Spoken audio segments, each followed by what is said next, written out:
everyone, this is a Big Five's video reflection on Chapter 5 and Chapter 6. Here are the members of our team. We'll first discuss Chapter 5, Consumer Markets and Buying Behavior. We have 4 objectives for this chapter, as shown on the screen. Let's analyze the title of the chapter for a bit before going in. We have 2 important keywords here, consumer market and consumer buying behavior. For these 2 keywords, we have 2 big questions. How would consumers respond to a business marketing efforts, and how do marketers understand consumer buying behavior? The answer to this lies in the first objective, model of consumer behavior. This model shows that marketing and other stimuli enters the consumer's black box and produce certain responses from them. We can measure the external factors influencing consumer behavior, but we can't really see what's inside the head, hence why we call those factors the black box. Let's first talk about buyer characteristics as they affect buyer behavior before moving on. Let's talk about our second objective, which is characteristics affecting consumer behavior. There are 4 factors that have a strong influence on customers' purchases, namely cultural, social, personal, and psychological characteristics. First, let's look at cultural factors. Marketers need to understand customers' cultures, subcultures, and social classes. As people mature in society, they learn basic values, conceptions, wants, and behaviors from their family or other institutions. Marketers take cultural shifts into account to discover products that might have the highest demand. This sparks great concerns in the society to supply wanted products. For example, health and beauty are the 2 global trends now, so there are huge markets for health supplements, fitness service, or skincare and makeup products. Subcultures are groups of people who share values in common. These include nationalities, religions, racial groups, and geographical regions. Subcultures make up an important segment, so marketers might create products tailored to their needs. For instance, a cup of coffee in a cafe in Vietnam consists of condensed milk and high-level coffee. However, in the US, people usually have coffee with fresh milk, so the taste of coffee is not as strong. So the coffee sold in each country is different. Next, we have a term called total market strategy, which appeals to customer similarities across subcultural rather than differences. Nowadays, a lot of people are inspired or influenced by other cultures, so they expect to see different ethnicities in the advertising and products they consume. The next one is social class. Social classes are society's relatively permanent and ordered divisions whose members share similar values and behaviors. These are identified based on occupation, income, education, and other variables. Some basic social classes are the upper class, middle class, working class, and lower class. Understanding social classes are important to marketers because people of the same class tend to exhibit similar preferences that are distinct from other classes. For example, in contrast to the poor, the affluents would buy fashionable clothes from high-end clothing store, which is higher in quality. Second factor is social factors. First, let's have a look at group and social network. So there are 3 groups that influence a person's behaviors, which are membership, reference, and aspirational. However, marketers would target reference groups because they have a huge influence over people's choices of products and brands. There are several ways groups and social networks can be utilized for marketing. Word of mouth has a significant impact on products and businesses. It is the recommendation from customers who use the products and trust its quality. Through this means, their family and friends have a reliable overview of the products. Another way that businesses can promote products is buzz marketing. Consumers are influenced by them, so the company can negotiate with the influential and make them the brand's ambassadors to promote business. Last but not least, online community is a useful means for marketers as they can promote products and build their image through conversations with customers. This also helps in establishing relationship between the firm and customers. The roles of family members also affects the purchase of different products. For example, in a relationship between husband and wife, the wife is usually the one buying for the family. In the parents-children relationship, parents are usually the ones buying for their kids. A business can use this info when developing marketing strategies. Next, about roles and status. People tend to choose products aligning with their roles and status. which means they would buy to fit society's expectation about them. For instance, a top manager would buy expensive vests appropriate for his position at work. Let's move to the five personal factors: occupation, economic situation, age and stay, lifestyle, personality, and self-concept. Personal occupation and economic status affect product and services they buy. For example, those who work in the language major tend to select computers that are light and portable, with an average configuration for office tools such as Word or PowerPoint. In contrast, those in the IT domain prefer laptops with high configuration to operate programming software smoothly. And marketers will follow trends in personal income as well as worldwide economic trends to produce and price the products accordingly. Marketers can also define their target market, develop product and marketing plans based on life cycle stage. Lifestyle concept can help marketers understand changing consumer values. The personality and self-concept of the brands is also important because consumers are likely to choose brands with personalities that match their own. There are five brand personality traits: sincerity, excitement, confidence, sophistication, and ruggedness. Let's analyze the brand Muji. Target market of Muji includes students, young workers, and housewives, which are in various age groups. With a lifestyle, Muji focuses on minimalism. Less is more and no-fear concept. With brand personality, they go for sincerity, excitement, and confidence, earning them the customer loyalties in the 1980s. Psychological factors also influence customer buying choices by purchase below. First, in motivation. There are two more popular theories of motivation. The first from Sigmund Freud. Most buying choices are not clearly understood by customers due to subconscious motives. From Abraham Maslow. People will step by step satisfy the needs at the hierarchy below. For instance, many marketers use interpreted consumer research to find out consumers' underlying motivations, emotions, and behavior toward brands. Although people receive the same stimulus, they can form different perceptions due to selective attention, selective distortion, and selective retention. Together, these make up the customer perception. With the practice of learning theory, marketers can increase demand for products by trials, cues, and reinforcement. The final factor is beliefs in attitudes. Marketers can perform product or brand images based on customer beliefs, and their products should adapt existing attitudes pattern. Of course, there are still exceptions, such as repositioning or extending the brand. As you can see in this chart, there are four types of buying decision behavior, which are complex buying behavior, dissonance-reducing buying behavior, variety-seeking behavior, and habitual buying behavior.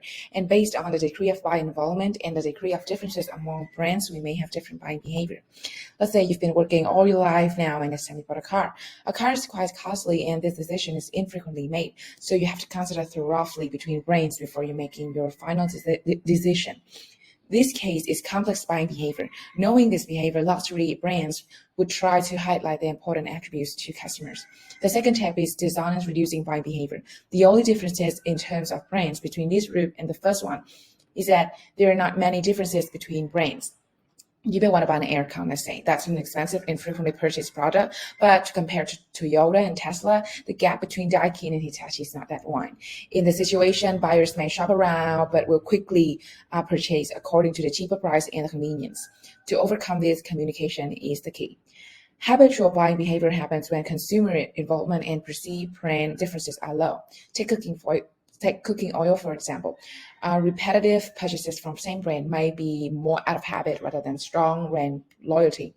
In cases of habitual buying, customers do not look for extensive information about the brands, but passively receive information from the media to which they are exposed to. So thus, marketers may use price and self-promotion to encourage product trials. And the ad campaign should be short and repetitive. The latter will be similar to the habitual buying behavior, but has significant perceived brand differences. In such cases, customers often do a lot of brand switching, for example, buying chips, snacks. A customer may hold some beliefs about brand, choose it without much evaluation, and then evaluate them while trying. However, the next time they might pick another brand out of boredom or simply want to try new things. So the market leader may encourage habitual buying behavior by large stocks, frequent reminder, advertising, cash discounts, special deals, coupons, and free samples. What happened before customers make a final decision to purchase your product?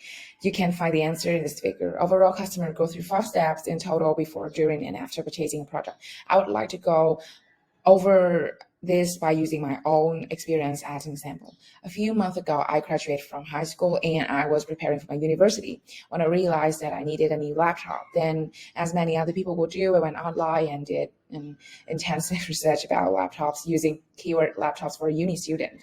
Numerous of info showed up and I went through all of them, and I stick with ones I found the most trustworthy and relevant. After the information search step, then I had a list of laptops from famous brands like Apple, Dell, HP, and such. Now, here comes the hardest part, choosing which laptop to buy. To do so, I had to weigh all the information about every brand, what are their pros and cons. Finally, I purchased an Apple one. But that's not the end of it. There's still one more last step that companies should pay attention to: post-purchase behavior. Post-purchase engagement from seller could include follow-up emails, discount coupons, and news shelters, encouraging the customer to make additional purchase. Because marketing, in a sense, is creating and engaging long-term relationships. So brands should make customers feel cared for until the very end. Now we come to the last part, which is the buyer decision process for new products. We humans are always interested in things that are new. From a marketer's perspective, they come in form of new products. Some products might have been around for a while, but as long as consumers approach them for the first time, marketers can learn about how buyers know about a product and make adjustments if needed. The mental process an individual goes through from first learning about innovation to final regular use is called the adoption process. This process consists of 5 stages. The first one is awareness, where the consumers become aware of a new product but lacks information about it. The second one is interest, when the consumers are seeking information about a new product. The third one is evaluation, when they consider whether to use a product. The fourth one is trial, when the consumer tries the new product on a small scale to improve his or her estimate of its value. And finally, adoption, when the consumers become a regular user. It may sound simple and all, but in reality, people have different approaches and speeds in trying new products. They can be classified into 5 categories. The first one is innovators. They are venturesome and they try things at risk. The second one is early adopters. They are opinion leaders who adopt new ideas early but carefully. The third one is early mainstream, which is just the average consumer. The fourth one is late mainstream, as they are skeptics who need proof to adopt. And finally, lagging adopters who are traditional bound and only adopt when something becomes tradition themselves. And as marketers, we have identified 5 important characteristics that influence a product's rate of adoption, which are relative advantage, how a new product is better than existing products; compatibility, how the product is compatible with consumers; complexity, how easy or how hard it's used. The fourth one is divisibility, how a product can be used with limitation. And finally, communication, how one's experience can be shown to others. While I list out 5, but other factors also contribute to the rate, and the marketers have to research all of them when developing a new product. Now, we come to Chapter 6, which is Business Markets and Business Buyers Behavior. There are 5 objectives in this chapter as shown in the slides. So, without further ado, let's jump right into the first objective. So our first objective of Chapter 6 is business market. For the further production of the products, businesses have to buy goods and services to supply the process, and we call their behavior as business buyer behavior. In the business buying process, they have to determine what to buy and choose among alternative suppliers and brands. Business marketers deal with far fewer but larger buyers than consumer marketers do. Some customers can account for most of the purchasing. Business markets have inelastic and more fluctuating demand, meaning demand is not much affected by changes in price. Next, we have business demand. It is the demand derived from the demand for consumer goods. For example, if the customer demand for a T-shirt increases, then the business also needs more fabric to produce these products.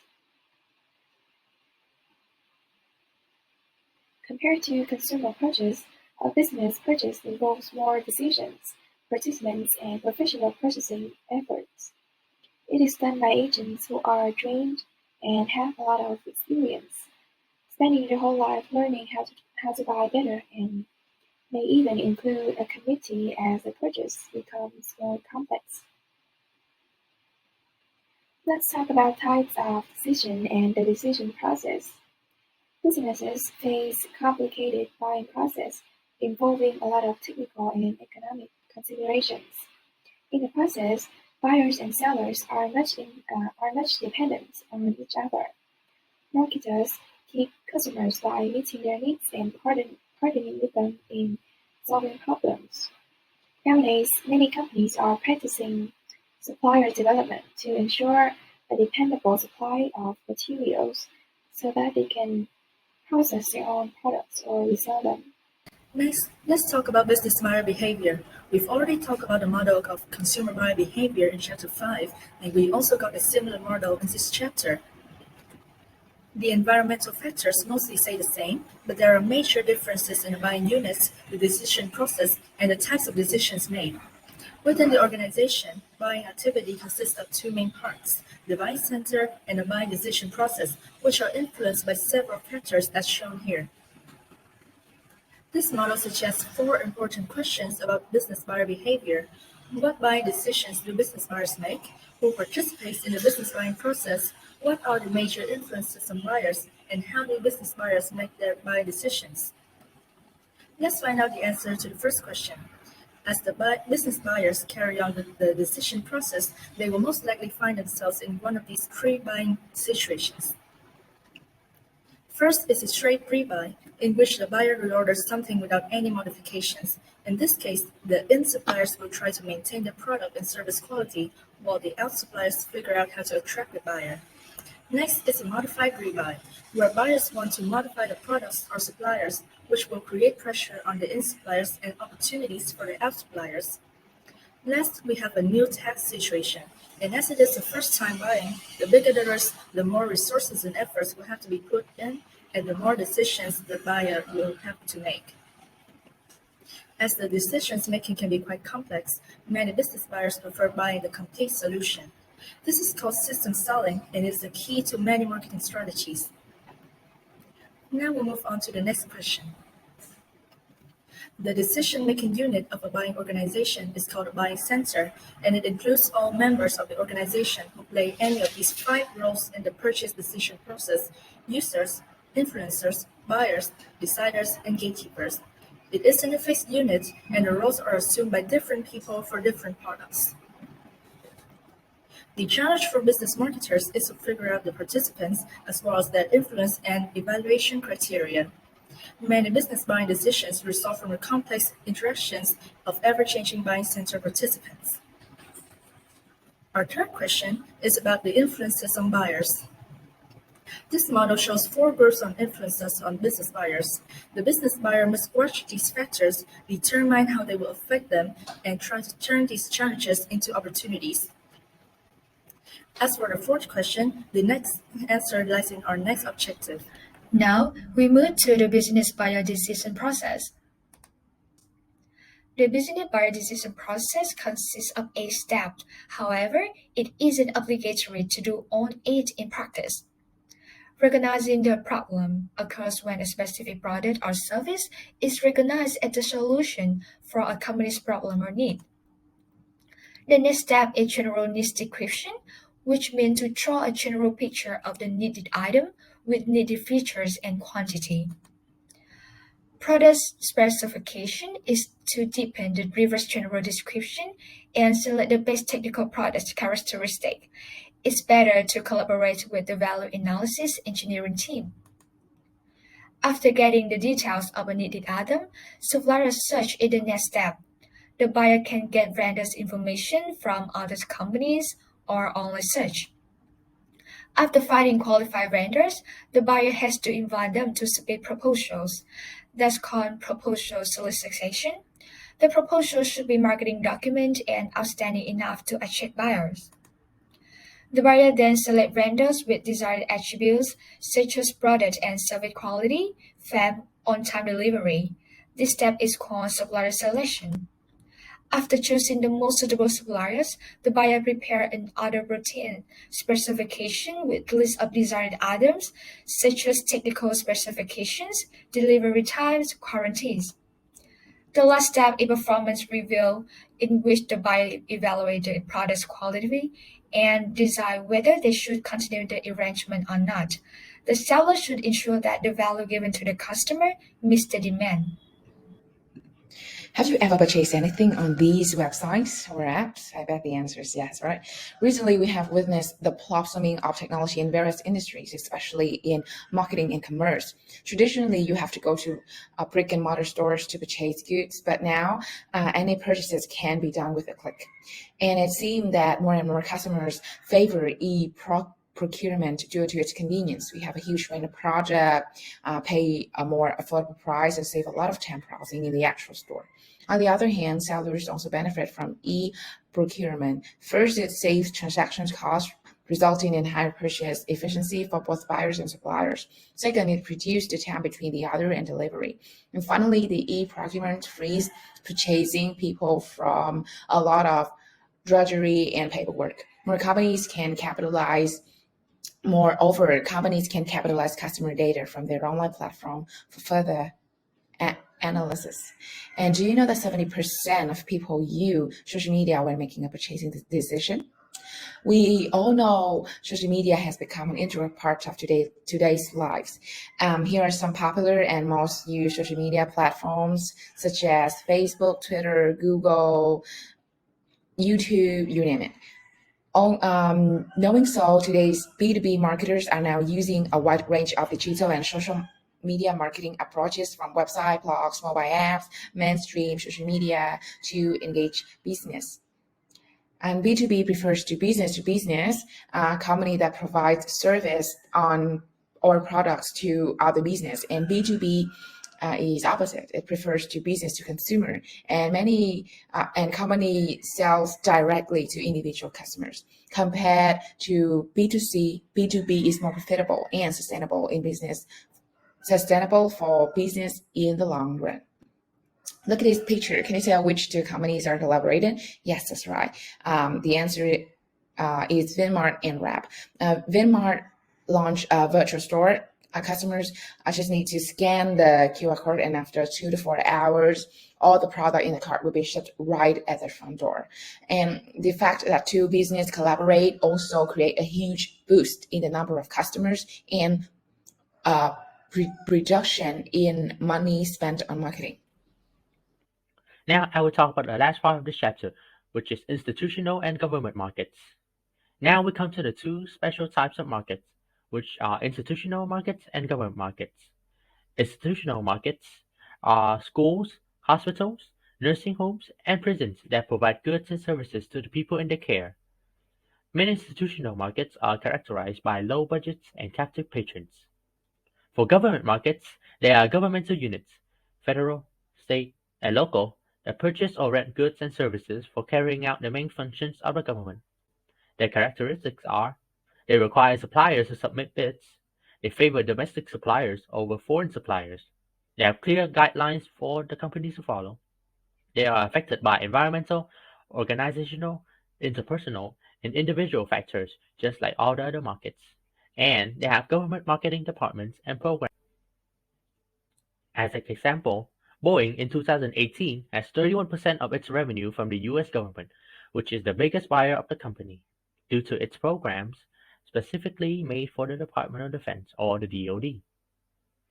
And that is the end of today's reflection. I hope that you have a great time, and I'll see you next time.